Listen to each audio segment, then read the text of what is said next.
ಈ ದೇಶದ ಮತ್ತು ವಿದೇಶದ ಹಿಂದೂಗಳು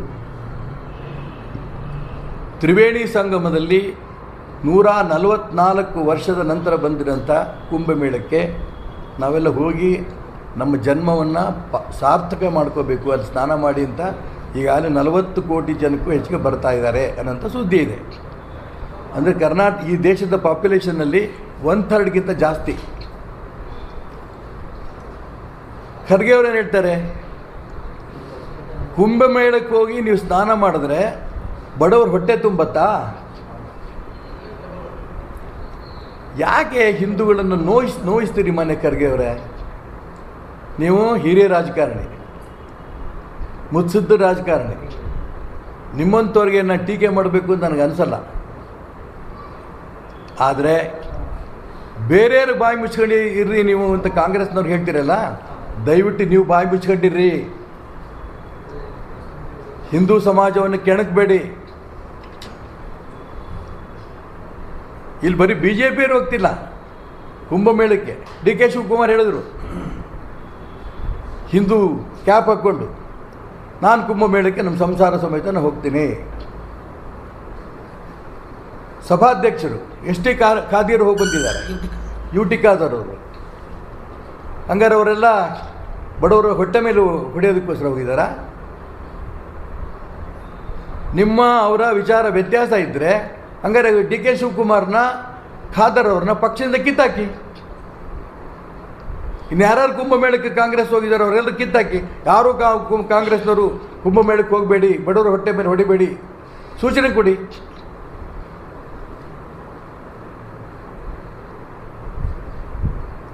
ಬರೋ ದಿನ ಹೀಗೆ ನೀವು ಮುಂದುವರಿಸಿದ್ರೆ ಬಹಳ ಕಷ್ಟ ಇದೆ.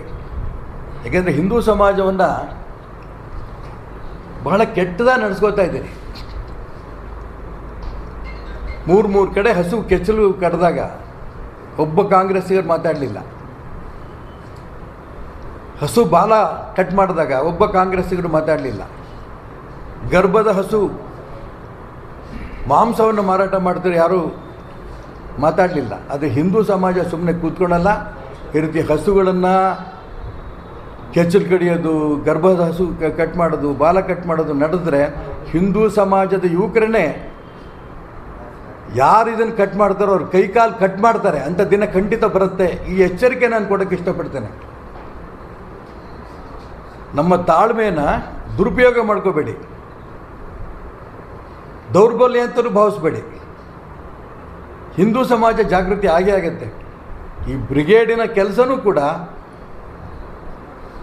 ಈ ಹಿಂದೂ ಸಮಾಜವನ್ನು ಜಾಗೃತಿ ಮಾಡೋದು ನಮ್ಮ ಕೆಲಸ. ಆ ದಿಕ್ಕಲ್ಲಿ ನಾವು ಪ್ರಯತ್ನ ಮಾಡ್ತೀವಿ. ಈ ಕಡೆ ಬಾಯಿ ಮುಚ್ಕೊಂಡ್ರಿ ಇಂಥ ಮೊನ್ನೆ ಖರ್ಗೆ ಅವರೇ ಕಾಂಗ್ರೆಸ್ನವ್ರಿಗೆ ಹೇಳ್ತೀರಿ, ನಾನು ನಿಮ್ಗೆ ಹೇಳ್ತೀನಿ, ಹಿಂದೂ ಸಮಾಜದ ಸುದ್ದಿ ಬರಬೇಡಿ, ನೀವು ಬಾಯಿ ಮುಚ್ಕೊಂಡಿರಿ. ಹಿರಿಯರು ನಾನು ವಿಧಿ ಇಲ್ಲದೆ ಈ ಪದ ಬಳಸಬೇಕಾಗಿದೆ ಅವರಿಗೆ, ಹಿಂದೂ ಸಮಾಜಕ್ಕೋಸ್ಕರ. ಕರ್ನಾಟಕ ರಾಜ್ಯದಲ್ಲಿ ರಾಜಕಾರಣ ಗಬ್ಬೆದ್ದು ಹೋಗಿದೆ. ಆ ಪಕ್ಷ ಈ ಪಕ್ಷ ಅಲ್ಲ, ಕಾಂಗ್ರೆಸ್ಸು ಹಾಗೇ ಇದೆ, BJPನೂ ಹಾಗೇ ಇದೆ, JDSಸು ಹಾಗೇ ಇದೆ. ನಾನೊಂದು ಪೊಲಿಟಿಕಲ್ ಪಾರ್ಟಿ ಕಾರ್ಯಕರ್ತ ಅಂತ ಹೇಳ್ಕೊಳೋದಕ್ಕೆ ಎಲ್ಲ ಪಕ್ಷದ ಕಾರ್ಯಕರ್ತರು ಕೂಡ ಒಂದು ರೀತಿಯ ನಾಚಿಕೆ ಪಟ್ಕೋಬೇಕು. ಆ ರೀತಿ ಇದ್ದಾರೆ. ಯಾಕೆ ಕೇಂದ್ರದ ನಾಯಕರುಗಳೇನಾದ್ರು ಇದ್ದಾರೋ ಇಲ್ಲೋ, ಈ ಪಕ್ಷದ ಪರಿಸ್ಥಿತಿ ಹೀಗೆ ಆಗಲಿ ಅನ್ನೋದು ಬಿಟ್ಟಿಯಾರೋ ನನಗಂತೂ ಅರ್ಥ ಆಗ್ತಾಯಿಲ್ಲ. ಎಲ್ಲ ಕಡೆಯೂ ಗುಂಪುಗಾರಿಕೆ, ಎಲ್ಲ ಪಕ್ಷದಲ್ಲೂ ಗುಂಪುಗಾರಿಕೆ. ನಾನಂತೂ ಭಾರತೀಯ ಜನತಾ ಪಾರ್ಟಿನಲ್ಲಿ ಇಡೀ ಜೀವನ ಕಳೆದಿದ್ದೀನಿ. ಈ ಪಕ್ಷದ ಈ ಸ್ಥಿತಿ ನೋಡಿ ನನಗೆ ತುಂಬ ದುಃಖ ಆಗಿದೆ. ಅನೇಕ ಹಿರಿಯರು ಕೆಟ್ಟದಂಥ ಪಾರ್ಟಿ. ಡಾಕ್ಟರ್ ಶ್ಯಾಮಾ ಪ್ರಸಾದ್ ಮುಖರ್ಜಿ ಅವರು ಬಲಿದಾನನೇ ಮಾಡಿದ್ರು. ಪಂಡಿತ್ ದೀನ್ ದಯಾಳ್ ಉಪಾಧ್ಯಾಯರು ಜೀವನದ ತ್ಯಾಗ ಮಾಡಿದ್ರು. ಈ ರೀತಿ ಸಾವಿರಾರು ಜನ ಈ ಪಕ್ಷವನ್ನು ಕಟ್ಟೋದಕ್ಕೋಸ್ಕರ ತಪಸ್ ಮಾಡಿ ಕಟ್ಟರಂಥ ಪಾರ್ಟಿ ಇದು. ಇವತ್ತೇನು ಪರಿಸ್ಥಿತಿ ಇದೆ? ಈ ಪಕ್ಷಕ್ಕೆ ಸಿದ್ಧಾಂತವೇ ಇಲ್ಲ, ಹಿಂದುತ್ವ ಅಂತ ಅಂದ್ಕೊಂಡು ಹೋಗ್ತಿದ್ವಿ. ಎಲ್ಲ ಕಡೆನೂ ಜಾತೀಯತೆ.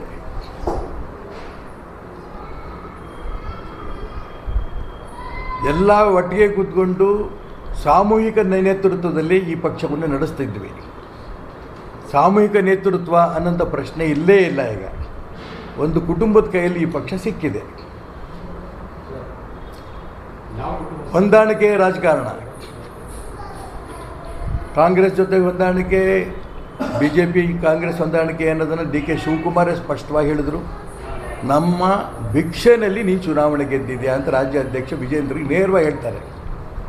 ಇನ್ನೊಂದು ಕಡೆ ವಿಜೇಂದ್ರ ಹೇಳ್ತಾರೆ, ನಾನೇನಾದ್ರು ಕೂಡ ವರುಣದಲ್ಲಿ ಸ್ಪರ್ಧೆ ಮಾಡಿದ್ದಿದ್ರೆ ಸಿದ್ದರಾಮಯ್ಯನ ಕಥೆ ಏನಿತ್ತು.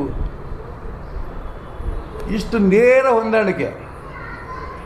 ಇದು ಭಾರತೀಯ ಜನತಾ ಪಾರ್ಟಿಯ ಪಕ್ಷವನ್ನು ಕಟ್ಟಿದಂಥ ಎಲ್ಲ ಜಿಲ್ಲೆಯ ರಾಜ್ಯದ ಹಿರಿಯ ಕಾರ್ಯಕರ್ತರು ನೋವಾಗಿ ಎಲ್ಲರೂ ಪಕ್ಕದಲ್ಲಿ ಕೂತಿದ್ದಾರೆ. ಏನು ಮಾಡಬೇಕು ತೋಚ್ತಾ ಇಲ್ಲ. ಸರಿ ಹೋಗುತ್ತೆ, ಈ ನಂಬಿಕೆ ಎಲ್ರಿಗೂ ಇದೆ. ಕಾಂಗ್ರೆಸ್ಸು ಒಂದು ಕಡೆ 5 ವರ್ಷ ಸಿದ್ದರಾಮಯ್ಯನವರೇ ಮುಖ್ಯಮಂತ್ರಿಯಾಗಿರ್ತಾರೆ ಅನ್ನೋ ಮಾತನ್ನು ಹೇಳ್ತಾರೆ.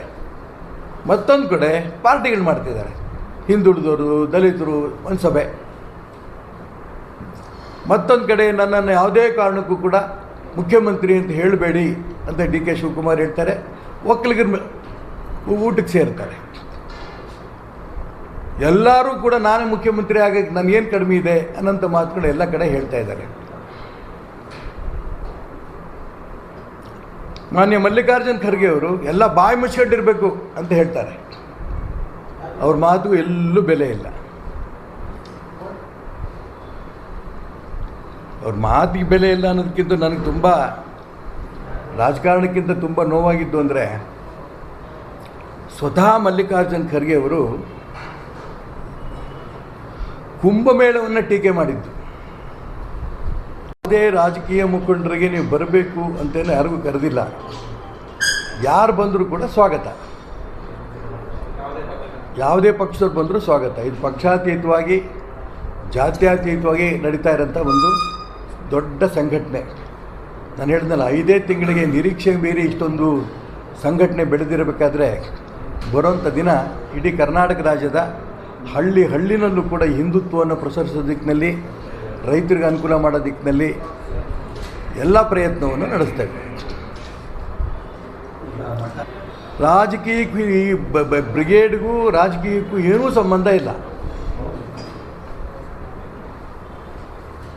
ರಾಷ್ಟ್ರ ರಕ್ಷಣೆ, ಧರ್ಮ ರಕ್ಷಣೆ, ಹಿಂದುತ್ವದ ರಕ್ಷಣೆ, ಈ ದಿಕ್ಕಿನಲ್ಲೇ ಈ ಕ್ರಾಂತಿವೀರ ಬ್ರಿಗೇಡು ನಡೀತಾ ಇದೆ. ಮತ್ತು ಇದರಲ್ಲಿ ಕ್ರಾಂತಿವೀರ ಅಂತ ಹೇಗೆ ಇಟ್ಟಿದ್ದೀವಿ ಅಂತಂದರೆ, ಎಲ್ಲ ಸಮಾಜದವರು ಕೂಡ ಕ್ರಾಂತಿವೀರರು ಇದ್ದಾರೆ. ಅವರೆಲ್ಲ ಸ್ವರ್ಗದಲ್ಲಿದ್ದಾರೆ. ಈ ದೇಶಕ್ಕೋಸ್ಕರ ಹೋರಾಟ ಮಾಡಿದ್ರು. ಆ ಎಲ್ಲ ಕ್ರಾಂತಿವೀರರ ನೆನಪು ಮಾಡಿಕೊಂಡು ಕ್ರಾಂತಿವೀರ ಬ್ರಿಗೇಡನ್ನ ನಾವು ಶುರು ಮಾಡಿದ್ದೀವಿ. ನೋಡಿ ಇವರೇ, ಯಾವುದೇ ಪೊಲಿಟಿಕಲ್ ಪಾರ್ಟಿನಲ್ಲಿ ನಮ್ಮ ದೇಶದಲ್ಲಿ ಚುನಾವಣೆ ನಡೆಯಲ್ಲ. ಆದರೆ ಭಾರತೀಯ ಜನತಾ ಪಾರ್ಟಿ ಪ್ರಜಾಪ್ರಭುತ್ವ ವ್ಯವಸ್ಥೆಯಲ್ಲಿ ಇರೋದ್ರಿಂದ ಇಲ್ಲಿ ಚುನಾವಣೆ ನಡೆಯುತ್ತೆ. ಬೂತ್ ಮಟ್ಟದ ಕಮಿಟಿಗಳಾಗತ್ತೆ, ಶಕ್ತಿ ಕೇಂದ್ರದ ಮಟ್ಟದಲ್ಲಿ ಚುನಾವಣೆ ಆಗುತ್ತೆ, ತಾಲೂಕು ಮಂಡಲ ಸಮಿತಿ ಚುನಾವಣೆಗಳಾಗುತ್ತೆ, ಜಿಲ್ಲಾ ಸಮಿತಿ ಚುನಾವಣೆ ಆಗುತ್ತೆ, ರಾಜ್ಯ ಸಮಿತಿ ಚುನಾವಣೆ ಆಗುತ್ತೆ, ರಾಷ್ಟ್ರೀಯ ಅಧ್ಯಕ್ಷ ಚುನಾವಣೆ ಆಗುತ್ತೆ. ಚುನಾವಣೆ ಆಗಬೇಕು ಅಂತಂದಾಗ ನಾನು ಸ್ಪರ್ಧೆ ಮಾಡ್ತೀನಿ ಅಂತ ಕೇಳೋದು ಕಾರ್ಯಕರ್ತರು ತಪ್ಪಲ್ಲ. ಹಿರಿಯರು ಒಟ್ಟಿಗೆ ಕೂರಿಸ್ಕೊಂಡು ಚರ್ಚೆ ಮಾಡಿಕೊಂಡು ಇಂಥವ್ರಲ್ಲಪ್ಪ ಇಂಥವ್ರ ಅಧ್ಯಕ್ಷರಾಗಬೇಕು ಅಂತ ತೀರ್ಮಾನವೂ ಆಗ್ಬೋದು. ಇಲ್ಲ ಪ್ರಜಾಪ್ರಭುತ್ವ ವ್ಯವಸ್ಥೆಯಲ್ಲಿ ಅವಕಾಶ ಬೇಕು ಅಂತ ಚುನಾವಣೆನೂ ನಡೀಬೋದು. ಇದು ತಪ್ಪು ಅಂತ ನಾನು ಹೇಳಲ್ಲ. ಗೊಂದಲ ಇದೆ, ನಾನು ಇಲ್ಲ ಅಂತ ಹೇಳಿದ್ದಿದ್ರೆ ನಿಮ್ಮ ವಿವರಕ್ಕೆ ನಾನು ಹೋಗ್ತಾ ಇದ್ದೆ. ಗೊಂದಲ ಇದೆ, ಗೊಬ್ಬೆದ್ದೋಗಿದೆ, ಇದಕ್ಕಿಂತ ಯಾವ ಪದ ಬಳಸಲಿ? ಅದು ಬರೀ ಬಿ ಜೆ ಪಿ ಅಲ್ಲ, ಇತ್ಲಾಗ ಸಿದ್ದರಾಮಯ್ಯಂದು, ಡಿ ಕೆ ಶಿವಕುಮಾರ್ದು ಅದೇ ಪರಿಸ್ಥಿತಿ ಅಲ್ಲ, ಅತ್ಲಾಗ HD ಕುಮಾರಸ್ವಾಮಿ, GT ದೇವೇಗೌಡರದು ಅದೇ ಪರಿಸ್ಥಿತಿ ಅಲ್ಲ. ಎಲ್ಲ ಪಕ್ಷವೂ ಗಬ್ಬೊದ್ದೋಗಿದ್ದಾವಲ್ಲ. ಕಾರ್ಯಕರ್ತರು ಅವ್ರ ಮುಖಗಳು ನೋಡೋಕ್ಕೆ ಸಂಕೋಚ ಪಡ್ತಿದ್ದಾರೆ, ಸಭೆಗೆ ಹೋಗೋಕ್ಕೆ ಯೋಚನೆ ಮಾಡ್ತಿದ್ದಾರೆ.